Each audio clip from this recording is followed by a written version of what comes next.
இங்க பாருங்க, இது எங்க தெருவில் இருக்கிற நாய். இங்க ஒரு நாய் பொம்மையை வச்சுக்கின்னு நாய் குலைக்கிற மாதிரி சவுண்டு வச்சுன்னுக்குறோம். அது உண்மையானதுன்னு நினைச்சு அந்த நாய் குலைச்சு நிற்குது பாருங்க.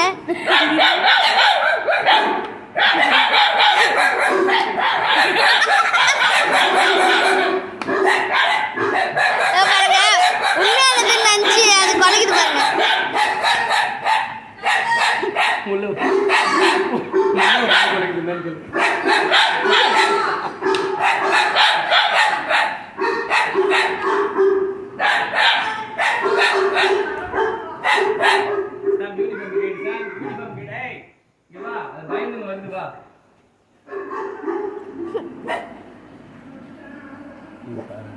எட்டி பாருங்க.